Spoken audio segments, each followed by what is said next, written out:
안녕하십니까. 이번 시간에도 지난 시간에 이어서 해능의 정해의 법문을 우리가 좀 더 정리하고 넘어가겠습니다. 여러분 교재 83쪽에 보시면요. 선정과 지혜는 사실은 하나인데 이것을 둘로 보는 사람은 선정과 지혜라고 하는 차별 분별심에 떨어진 사람이다. 이것은 모든 법을 두 가지로 보는 차별 중생심에 떨어지기 때문에 이것을 둘로 보면 안 된다 하는 거죠. 자, 선정과 지혜를 작용하는 주체는 누구냐? 자기의 마음이죠. 마음에서 선정과 지혜를 함께 작용하는 것이지 선정과 지혜가 따로 작용하는 것이 아니다. 이것이 두 가지라고 보는 사람은 선정과 지혜를 둘로 나누어서 보는 것이다. 그러면 둘로 처음 더 나누어 보면 뭐 떨어지냐 하면요. 주객이라든가 아니면은 선과 악이라든가 이러한 모든 상대적인 차별상에 다 떨어져 버린다. 차별상에 떨어지게 되는 것을 중생이라고 한다. 그래서 중생심은 차별상에 떨어지는 것이고 이러한 차별상을 초월한 불심을 체득하기 위해서는 이러한 두 가지의 견해를 하나로서 볼 수 있는 안목을 갖추는 것이 뭡니까? 이것을 불이법문이라고 하죠. 그러면 선정과 지혜, 주, 객, 선과 악, 범부와 성인 여러 가지 우리의 인간의 사고라고 하는 것은 상대적인 어떤 상대 차별상으로서 모든 사물을 이해하려고 하는데 이렇게 하다 보면 전부 다 중생심에 떨어진다. 이것을 차별심, 분별심에 떨어진다. 분별심이 떨어지면 항상 뭐가 따르냐면 여기에 따른 업이 만들어지고 거기에 따른 부작용이 끊임없이 연결돼서 업에서 벗어날 수가 없다. 업을 짓는 중생이 된다는 거죠. 그래서 이러한 중생심을 불심으로 전환시키기 위해서 참선하는데 사마타 수행을 어떻게 해야 된다 제가 지난번에 이야기했죠. 망념이 일어난 사실을 자각하는 것부터 시작하고 자기 호흡을 자각하는 데서부터 자기의 불심으로 전환하는 겁니다. 우리가 참선 공부가 이제 다음 시간부터 쭉 나오는데 참선 공부를 마음을 찾는 공부가 참선 공부라 하는데 이건 잘못된 겁니다. 찾을 마음이 있으면은 찾는 주체와 찾을 마음과 또 대상이 또 나누어져요. 영원히 찾아보세요. 찾는 마음이 있는가. 이것을 선에서는 뭐라고 하냐면 소를 타고 소를 찾는 사람이다 그래. 또 병정동자가 불을 구한다는 말씀입니다. 병정동자가 불인데 불을 가지고 있으면서 불을 구한다. 등불을 들고서 이웃집에 불씨를 구하러 다니는 이런 어리석은 자의 비유를 시키고 있어요. 그러면 마음 찾는 공부에서 우리는 뭐 어떤 공부 해야 되겠어요? 마음 쓰는 공부를 해야 되는 겁니다. 아시겠죠? 자, 그 마음 쓰는 공부를 하기 위해서 뭐가 필요하냐면은 마음을 잘 쓸 수 있도록 필요한 것이 지혜다. 이거. 네. 중생심으로 마음을 쓰지 않고 불심으로 마음을 잘 쓰기 위해서 필요한 것이 지혜다.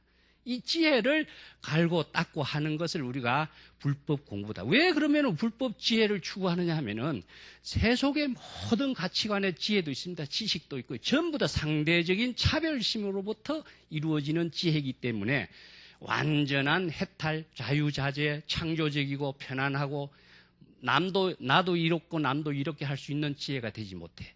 이런 지혜를 우리가 갈고 닦기 위해서 불법을 배우는 의미를 두는 겁니다. 그래서 이러한 두 가지의 차별상을 모두 다 극복하기 위해서는 두 가지의 생각을 갖고 있는 중생심을 불심으로 전환하지 않고서는 이 두 가지 차별상을 영원히 벗어날 수 없다 그랬죠.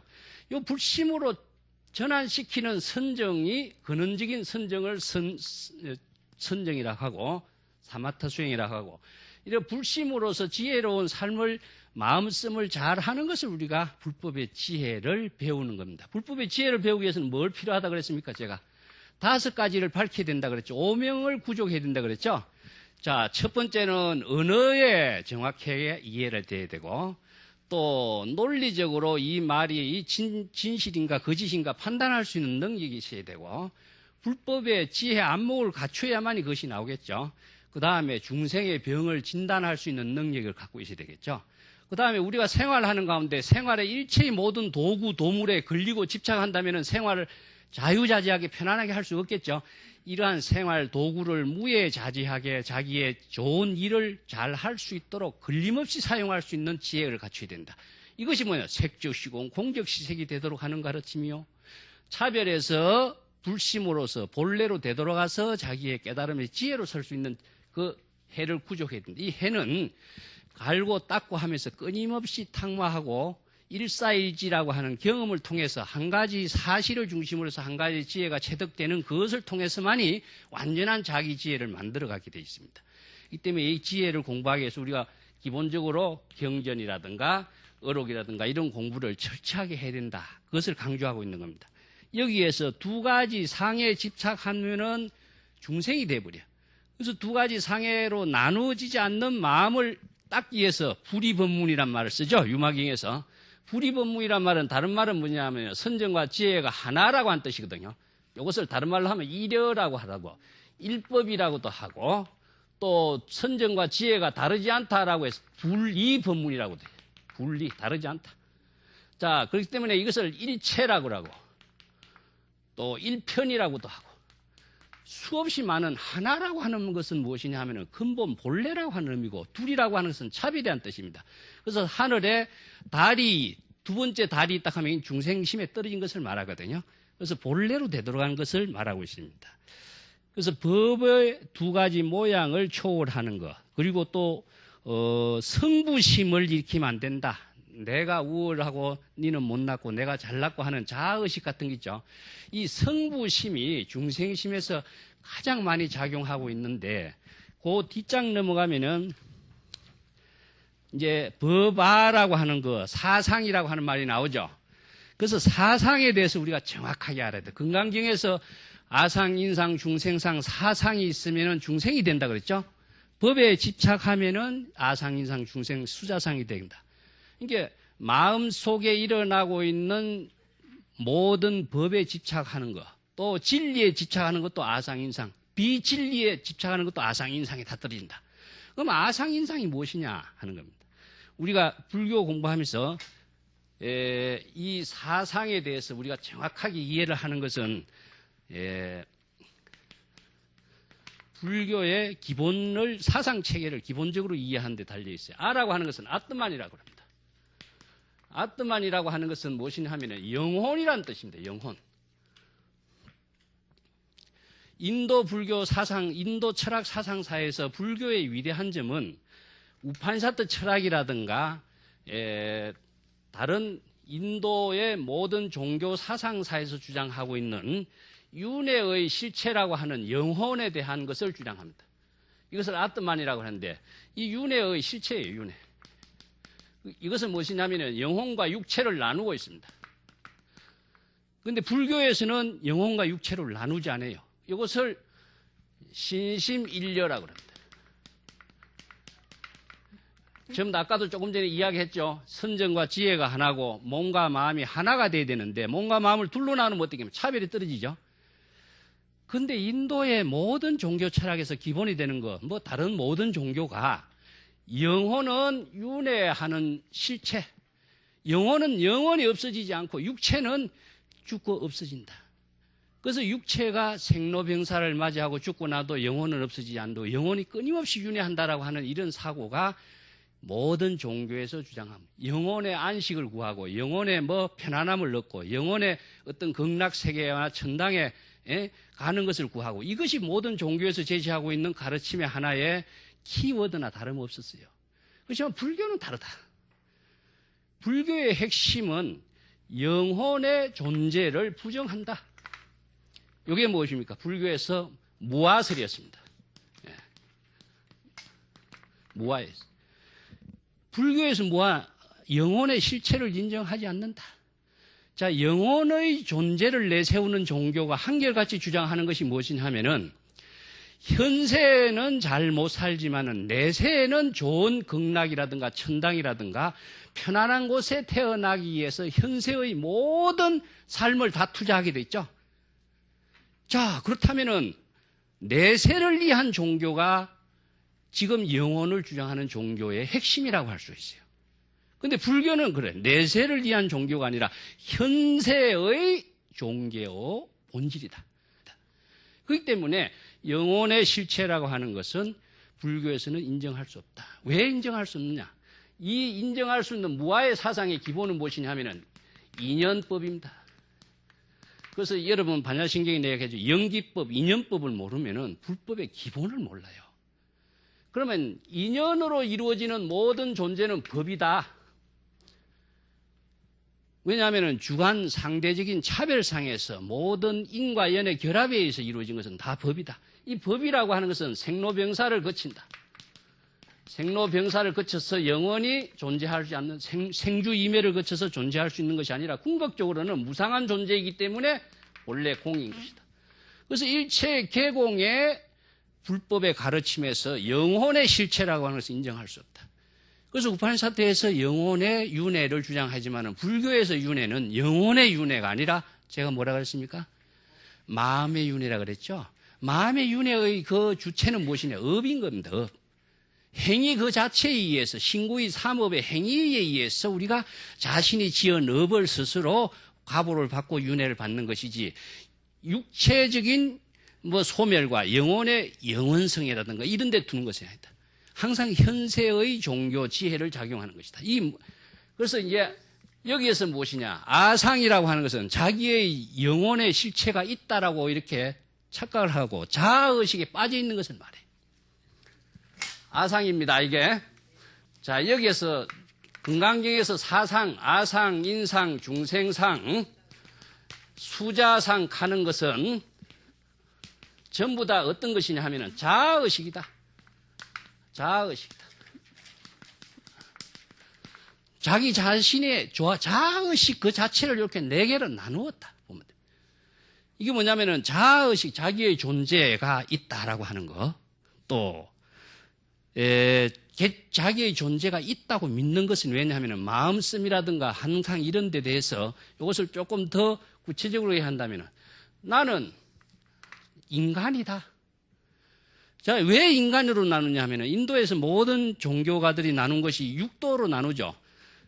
천상, 인간, 아수라, 지옥, 악이, 축생 이렇게 나누죠. 그 육도 윤회하는 그 모든 존재들 가운데 인간으로서의 나의 존재, 자아의식이다. 그 다음에 중생은 무엇이냐? 온으로서 이루어졌다. 색수상 행식이라고 하는 온으로서 이루어진 존재라고 하는 자신의 그 어떤 생각. 수자상은 무엇이냐? 자기의 그 마음이라든가 자기의 자아의식, 아트만이라고 하는 자아의식은 자기의 존재는 영원히 존재한다라고 하는 착각을 갖고 있는 겁니다. 그래서 영혼이 없는 무아세를 주장하는데도 불구하고 인간은 남은 죽어도 자기는 죽을 생각 안 한다. 내가 남보다도 뛰어났다. 이것을 우리가 조금 중국인들에게 다르게 해석을 하는 거야. 나는 인간으로서 뛰어난 사람이다. 나는 모든 중생들 가운데서도 뛰어난 존재다. 남은 죽어도 자기는 안 죽는다. 자아의식에 빠져 있는 것을 무엇이냐? 아상, 인상, 중생상, 수자상으로 네 개 나누는 겁니다. 아시겠죠? 그래서 지난번에 내가 이런 표 나눠준 것처럼 마음의 심의식 이 세 가지의 작용이 마음의 심의식의 그 세 가지의 작용이 다 중생심인데 이 세 가지 작용에서는 전부 다 대상을 갖고 있습니다. 대상. 마음이 어떤 사물을 인식한다 할 때도 대상이 났고 의식이 어떤 법을 인식한데도 대상이 있고 식이라고 하는 것은 분별적인 사고죠. 이것도 전부 다 무엇을 분별한다는 대상을 갖고 있죠. 이것을 전부 다 중생의 상이라고 그러는데 중생의 상을 극복하기 위해서 자 육조단경에서는 금강경에서는 무상의 실천을 강조하고 있습니다. 뒤에 나옵니다. 이 무상의 실천이 육조단경의 참선 수행의 지혜를 체득하는 반야의 지혜를 체득하는 핵심의 가르침인가 동시에 선수행하고 금강경 사상에서 제시하고 있는 핵심적인 가르침이에요. 여기 뒤에 가면 이것이 구체적으로 나오기 때문에 제가 그때 가서 다시 하겠습니다만은 여기서 상이라고 하는 것은 뭐냐? 마음의 심의식의 대상으로서 설정된 것은 전부 다 상이다. 이것은 뭐냐? 주관 자기의 의식의 주체와 의식의 대상이 객이 나누어지죠. 이것은 주객의 대립으로 나누어진 것은 전부 다 중생심에 떨어진 모습이다. 자, 여기서 사상이라고 하는데 한번 그 84페이지에 보겠습니다. 자, 금강경에서 아상, 인상, 중생상, 수자상이 있다고 이렇게 자아의식이 있다고 하는 거. 이것은 우리가 불법에서 자아의식을 극복하는 가르침이 뭐죠? 그러면은요, 무상이죠. 이 무상은 어디에 근거를 두냐? 일체가 공하다라고 하는 불법의 대성불교의 가르침에 의해서 무상의 실천을 할 수 있고, 무상의 실천을 통해서 자아의식의 아상, 인상, 중생상을 다 극복할 수 있죠. 그래서 지혜에 의해서만이 중생의 차별상을 치료할 수 있는 능력을 갖게 돼 있어요. 남이 치료해 주는 것이 아니라 자기 스스로를 지혜로 치료할 수 있는 것이다. 그러면 지혜의 작용은 무엇이냐 하면요, 지혜는 중생의 모든 마음의 병을 치료할 수 있는 능력을 갖고 있다. 그렇기 때문에 우리가 지혜를 체득하기 위해서 공부를 하는 것이죠. 그래서 이것을 중생의 마음의 병을 신병이라고 하는데, 부처님이 그 당시에 유명한 지바카라고 하는 의사, 당신은 중생의 육체의 병을 고치는 의사지만 나는 중생의 마음의 병을 고치는 의사다. 그랬죠? 불법은 신병을 고치는 것을 말하지 육체의 병을 고치는 거 아닙니다. 내가 지난 시간에 이야기한 것처럼 생사해탈이라고 하는 것을, 육체적인 생사해탈이라고 하는 것은 불교의 가르침이 아닙니다. 그 육체적인 생사해탈을 할 수 있는 사람도 아무도 없어요. 그거는 착각인 거예요. 불법을 모르기 때문에 그런 착각 속에 빠져 있는 것이고, 그런 주장하는 것은 올바른 불법을 모르는 사람이에요. 신법에 생사해탈을 하는 것이 불교의 본질적인 가르침입니다. 그래서 마음의 병을 치료하는 것을 신병이라고 합니다. 그렇기 때문에 일체의 중생의 병을 치료할 수 있는 능력은 무엇이냐? 이런 공의 사상을 체득한 지혜로서만이 치료를 할 수가 있다. 그래서 지혜를 구족하는 것은 중생의 병을 치료할 수 있는 능력을 갖추는 것이다 하는 겁니다. 그 밑에 일행삼매 법문으로 넘어가겠습니다. 일행삼매라고 하는 언어부터 먼저 이해를 하고 넘어갈게요. 한 가지의 실천으로서 삼매의 경지에 들도록 하는 것이다. 삼매라고 하는 것은 대성불교에서, 이 원시불교에서는 선정이라든가 뭐 사마타 수행이라든가 이런 말을 썼는데, 대성불교에서는 전부 다 삼매란 말을 써요. 삼매. 삼매는 무엇이냐 하면은 주객이 하나가 된 경지를 삼매라고 합니다. 뭐 독서삼매란 말 통해 여러분 잘 알죠? 책을 보는 자신과 책과 의식이 완전히 없어져 갖고 하나가 된 경지. 자, 이것을 다른 말로 한다면 이력, 불이, 이 경지를 삼매라고 한다. 나누어지면은 무엇인가? 중생심이 되겠죠. 그래서 이렇게 되는데, 이어서 일행이라는 것은 한 가지의 자기의 실천행을 통했는데, 이 말이 문수설 반야경에 처음 나옵니다. 문수설 반야경에 처음 나오는 말인데, 대성기실론, 천태지기의 마하지관, 사종삼매 가운데 일행삼매를 여기서 응용했고, 그러면서 중국 선종에서는 도신선사 이후부터 천태계통의 영향을 받은 동산법문계통에서 좌선삼매, 좌선수행의 삼매의 일행삼매를 실천으로 하는 선의 새로운 수행교단이 형성되면서부터 일행삼매가 이제 강조됐다. 자, 정토종에서는 일행삼매를 연불삼매로서 일행삼매를 했고, 선에서는 참선수행으로서 일행삼매를 했죠. 그러면 참선수행이라고 하면은 선에서는 전부 다 좌선이란 말을 쓰는데, 이제 뒤에 육조단경에서도 좌선의 정의가 나옵니다. 좌선이라는 말이 나오는데, 앉을 자자를 쓰다 보니까 전부 다 참선은 앉아서 하는 것처럼 되죠. 이건 착각입니다, 이게. 이게 여기에서 선의 의미를 두는 것인데, 행주자와 가운데 우리들의 생활상에서 가장 안정되게 사유를 하고 안정된 생활을 하는 기초를 안전, 자자에다 두는 거예요. 그렇지만 이 선은 무엇이냐 하면은, 자, 불심으로 자신의 삶을 사는 그 모습을 좌선이라고 한다. 여러분, 이걸 꼭 알아두세요. 자, 산란된 마음을 가라앉힌다든가 또 없는 마음을 찾으려고 한다든가 이런 의식을 버려버리세요. 자신의 본래의 불심으로서 한 가지 행을 실천해 나가는 것을 일행삼매라고 한다. 자, 여기에 일행삼매가 조금 더 빨리 내가 결론을 제시하면은, 조사선에 내려와서는 이것을 지금 여기에 자기의 일로서 일행삼매를 귀결시킵니다. 아주 간단하죠. 이 일이 무엇이냐? 지금 여기 자기의 일 그 자체가 바로 삼매의 경지가 되도록 하는 거예요. 이것이냐? 다른 말로 한다면 무심의 경지, 무념의 경지, 뭐 이런 여러 가지 표현을 쓰고 있어요. 무심, 무념에 대해서는 또 나중에 다시 설명을 해야 되는데 용어 자체가 굉장히 이해하기가 어렵죠. 자, 85쪽 보겠습니다. 한 가지 수행으로 일념의 경지에 이르도록 하는 일행삼매라고 하는 것은 걷거나 머무르거나 앉거나 눕거나 하는 행주자화죠. 행주자화에 우리들의 일상생활을 언제 어디서나 근원적인 본래심으로 사는 것을 말한다. 이거 나오죠? 자, 여기서 직심이란 말을 쓰는데 이 직심이란 말이요. 일행삼매를 행하는 기본이다.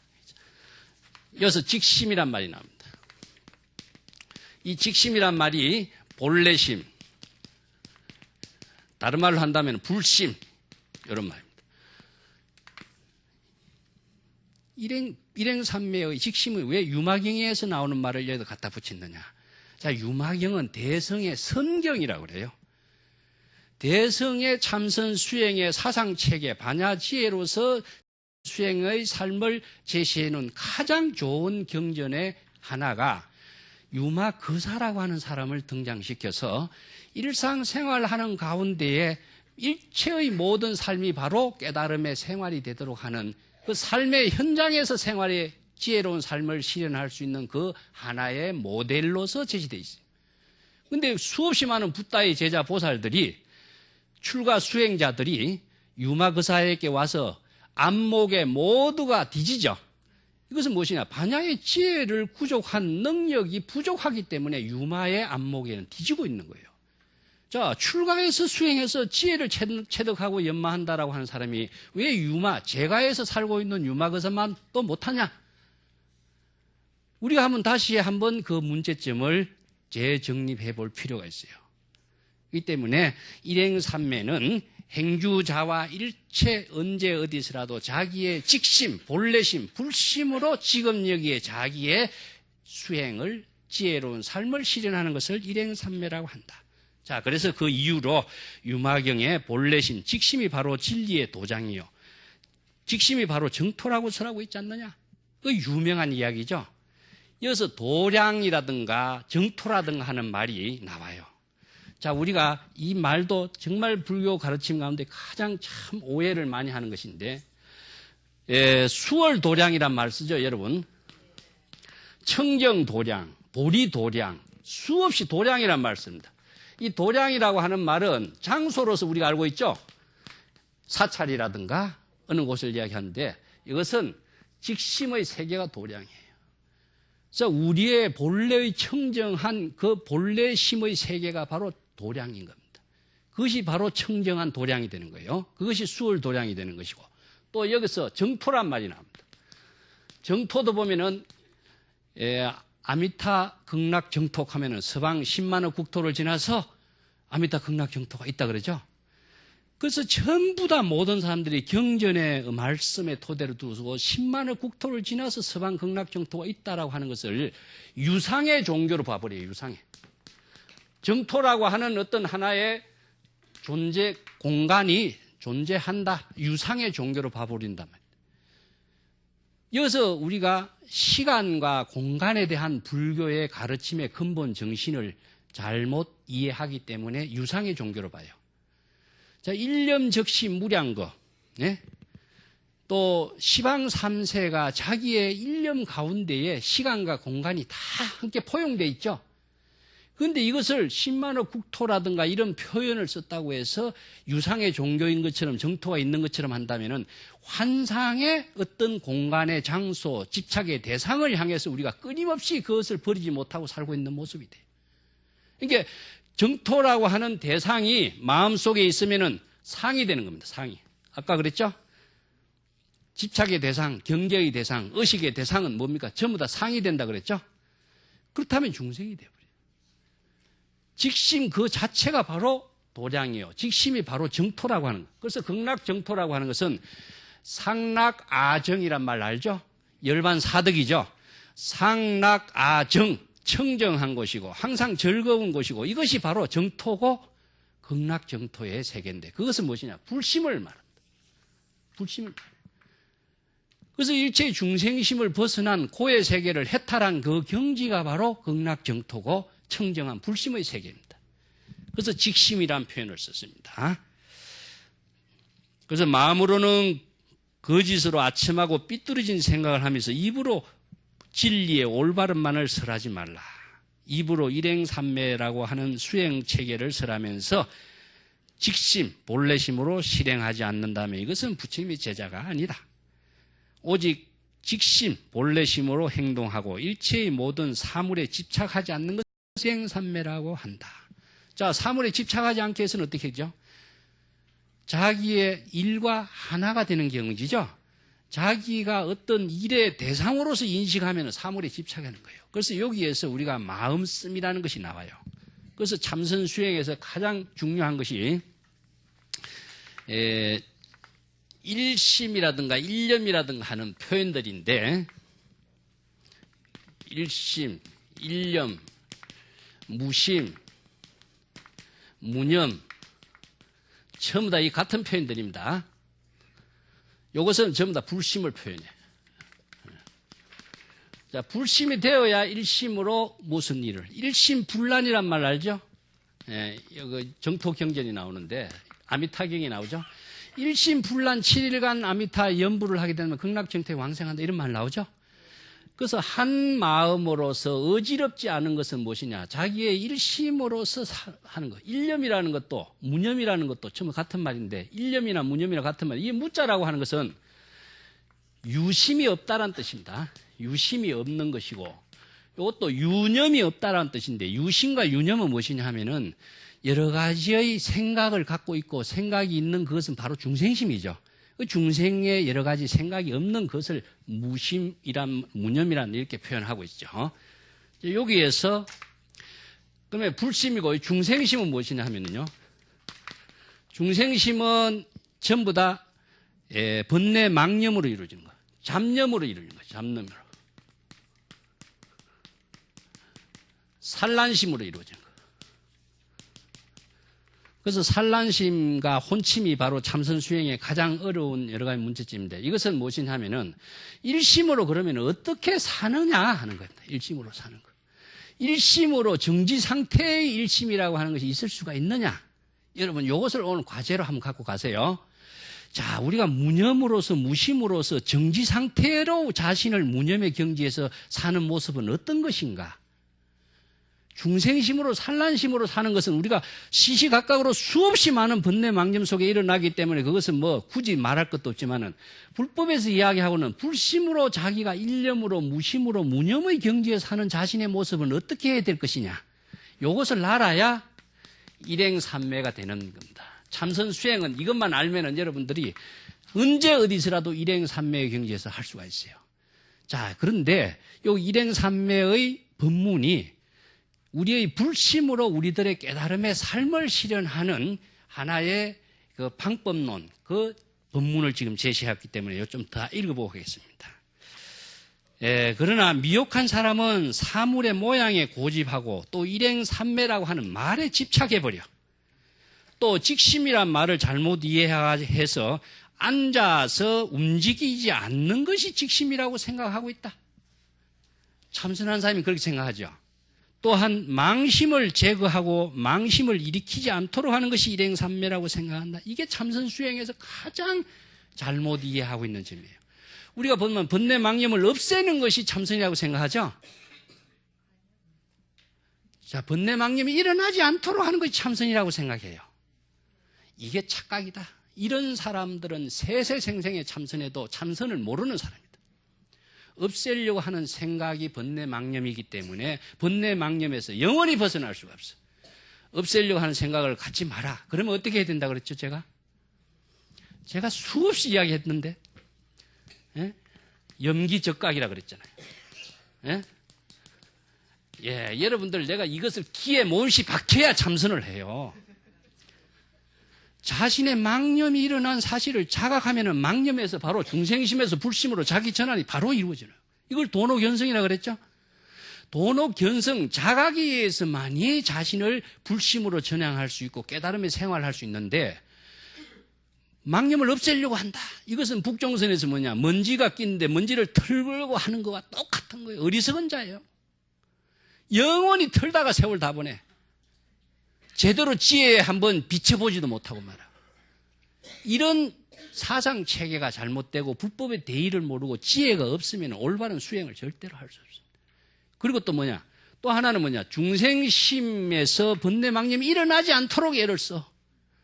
일어나지 않도록 애를 쓴다고 번뇌망념이 안 일어나는, 일어나지 않도록 하는 애쓰는 것이 바로 번뇌망념인데. 착각하고 있죠? 이런 지혜가 없는 사람은 참선을 할 수가 없어. 일어나는 것을 겁내지 마라. 일어나게 돼 있어. 겁내지 말고 일어나는 것을 빨리 자각하라. 자각했을 때 빨리 번뇌망념에서 초월해서 불심으로 자신을 만들어가는 삶을 챙길 수가 있는 것이에요. 그래서 참선은 자각의 종교인 것이지 번뇌망념을 없애고 털어버리려고 하고 일어나지 않도록 하려고 억지하는 그런 종교가 있다. 이것은 잘못된 수행의 길에서 한평생 헤매고 있다. 그러면 중생심을 버리고 불심으로 가는 거, 이것도 잘못된 거다. 버리고 가고 어디에서 취하고 하는 것은 이거 취사 선택에 또 빠진 중생이 또 돼버려. 이런 차별 분별심이 전부 다 잘못된 참선을 하고 있으니까 이것을 여러분들이 도노 견성하는 방법을 내가 지난번에 가르쳐 줬죠. 여러분 프린트에 내가 나눠드렸어요. 이것을 완전히 소화를 못 시키면은요, 참선 공부나 자신의 지혜로운 삶을 만들어갈 수 있는 토대를 마련할 수가 없습니다. 항상 자각에 의해서만이 자신을 변화시킬 수 있는 겁니다. 자각을 함으로 해서 중생심에서 불심으로 전환되고, 불심으로 전환되면은 그만 일심이 됐다. 일심이 되었으면은 일심의 상태가 가만히 있는 상태냐, 정지 상태냐? 절대로 정지 상태가 아니죠. 자, 그것을 여기서 뒤에 법문을 하고 있어요. 만약 이와 같이 가르친다면 이러한 가르침은 사람을 목석과 같은 무정물이 되도록 하는 것이니 이것은 바로 불도 수행을 장애하는 인연이 되고 만다. 자, 아무 생각이 일어나지 않도록 하는 것은 목석이 되도록 하는 거다. 이걸 무기공에 떨어지도록 한다. 이것은 뭐냐면은 우리가 불심이 되는 것은 내가 지난번에 견성성불 이야기했죠. 견성에서 성불, 부처가 되었다라고 하는 의미는 무엇이냐 하는 겁니다. 예? 중생심에서 불성을 깨달아서 부처가 되었다라고 하는 것은 무엇이냐? 예? 부처의 지혜의 작용을 통해서 지금 여기 자기의 삶을 지혜롭게 사는 그 능력을 갖춘 것을 우리가 견성성불이라 그랬죠. 그래서 이거 정지 상태가 아니라 항상 작용하고 있는 상태입니다. 이 작용하는 상태를 제가 지금 여기에 자기의 일을 통해서 이 일을 지혜로운 삶으로 만드는 것이 일행삼매요. 이 일을 직심으로 행하는 것이 일행삼매요. 이 일을 원력의 삶으로서 실현하는 것이 보살의 지금의 자기의 삶이다. 이것을 떠나고는 절대로 있을 수가 없어요. 그렇기 때문에 지혜의 작용을 펼치기 위해서는 지혜로운 삶을 실현할 수 있는 능력이 필요한 거예요. 여기서 목석이 된다, 무정물이 된다 하는 것은 지혜 작용이 없다는 것을 말하거든요. 지혜 작용이 없는 사람은 지혜로운 삶으로, 부처의 삶으로 살 수가 없는 것입니다. 이것은 참선이 아니다. 도람 모름지기 두루 통해서 언제 어디서나 물이 흐르고 있는 것처럼 해야 한다. 그래서 노자에서는 상선약수라 썼죠. 가장 위대하고 좋은 삶은 물과 같이 흘러야 돼요. 흐름이라고 하는 것은 물이 위에서 밑으로 흐르는 것은 불변의 법칙성을 가지고 있는 것이요. 밑에서 거꾸로 오르지 않는 것은 역류현상을 갖고 있지 않는 거죠. 그 다음에 항상 수평을 유지하고 또 어떤 사물을 부딪히더라도 사물에 충돌하지 않고 사물과 하나된 삶을 실현할 수 있는 것을 인연을 따르는 것이요. 그렇기 때문에 충돌이 없고 싸움이 없고 항상 자연과 자기와 더불어서 하나가 된 삶을 사는데 그것이 아상인상이 있으면 그렇게 살 수 있겠습니까? 물이 내 개체성과 자기의 독창성을 주장한다면 자연과 동화된 삶을, 일여된 삶을, 하나된 삶을 살아갈 수가 없어요. 이와 똑같이 우리가 도라고 하는 것은 불심이다. 중생심은 얼음과 같은 거예요. 얼음은 어떻습니까? 굳어버리죠. 자, 우리가 봅시다. 내가 이 현대에 어려워서 못 살겠다. 괴로워서 못 살겠다. 이 생각을 많이 하면 어떻습니까? 힘들어서 못 살겠다 하는 말이 굳어지면 어떻게 되겠죠? 죽어야 됐다는 생각이 나겠죠? 그렇기 때문에 죽어버리는 거예요. 생각을 굳혀버리면 얼음과 같이 되는 것이요. 생각을 피워버리면 긍정, 불심과 같이 된다면 물과 같이 되는 자신을 만들어가. 그래서 우리가 방향을 중생심으로 둘 것이 아니라 불심으로 방향을 잡아.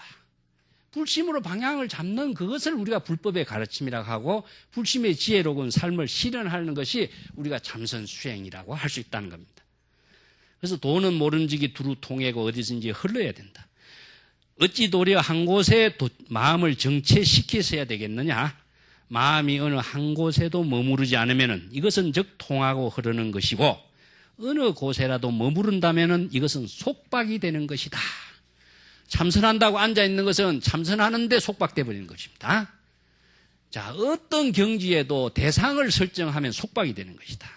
자, 86쪽에 넘어가겠습니다.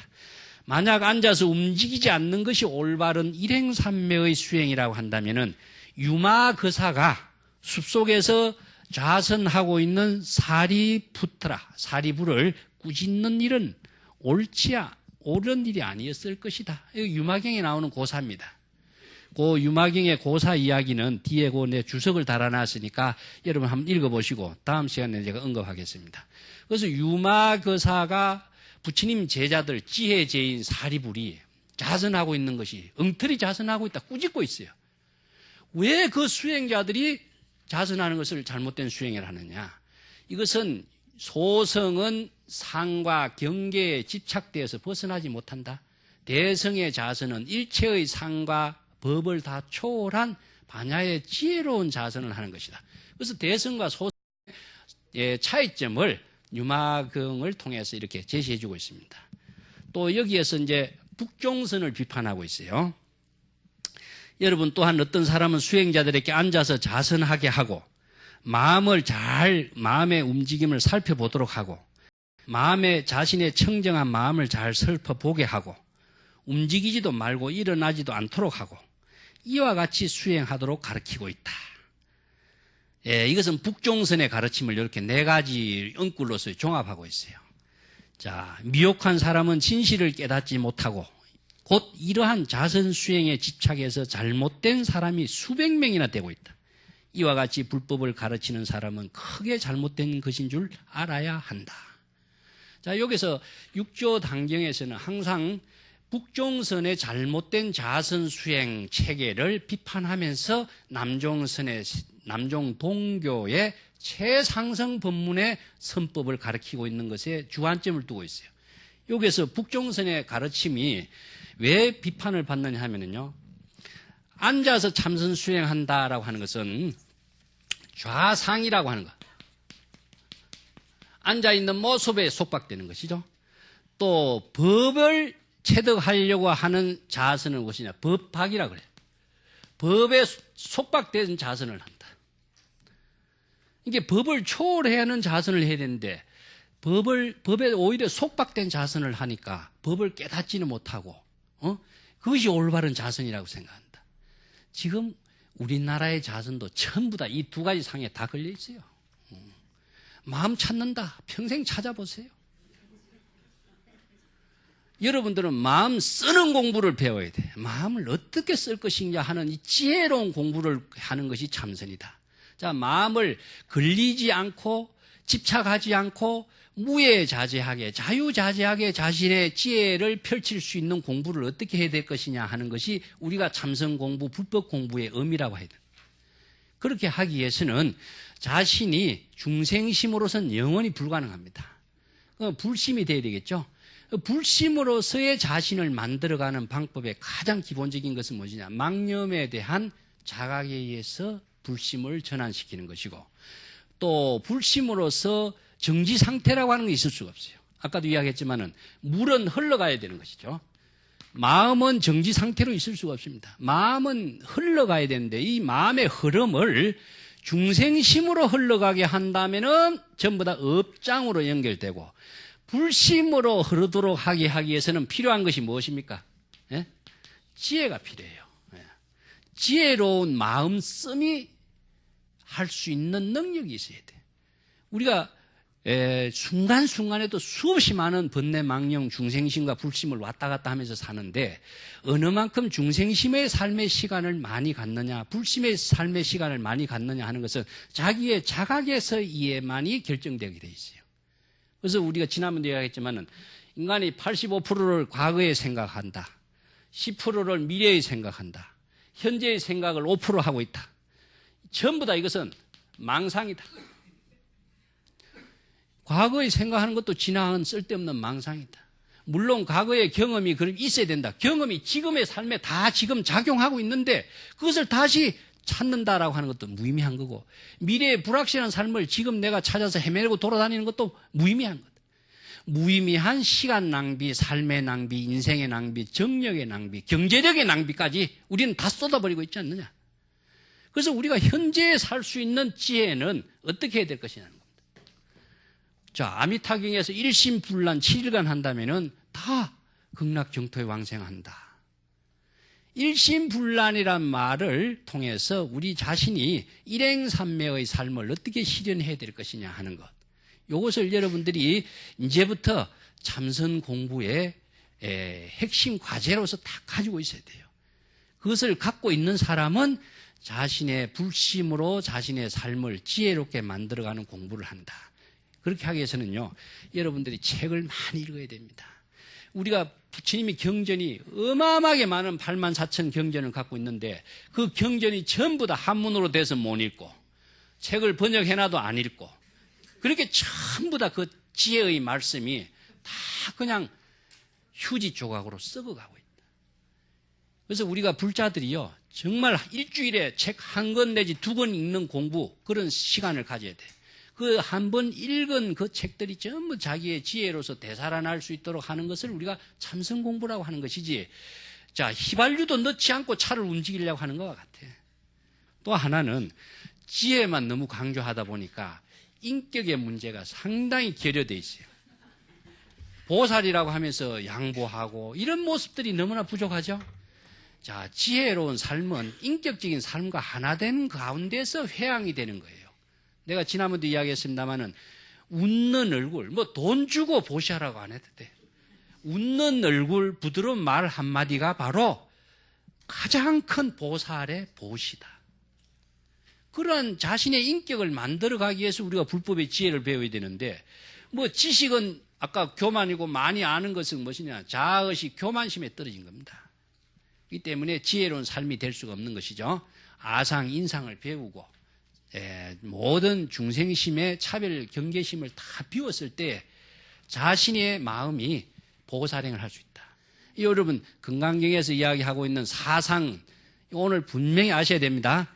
이 사상을 비우는 것은 보살이고, 비웠을 적에 비우는 것으로 끝나는 것은 또 안 돼. 비웠을 때에 불심으로 지혜로운 삶을 실현할 수 있는 능력을 갖추는 보살이 되기 위해서는 경전을 많이 읽고 깊이 사유하고, 붓다의 모든 지혜를 내 자신의 지혜로 만들었을 때 내가 부처나 보살과 같은 지혜로운 삶을 실현할 수 있는 능력 갖춘 보살이 될 수 있다 하는 점을 명심하시고 오늘 여기서 마치겠습니다.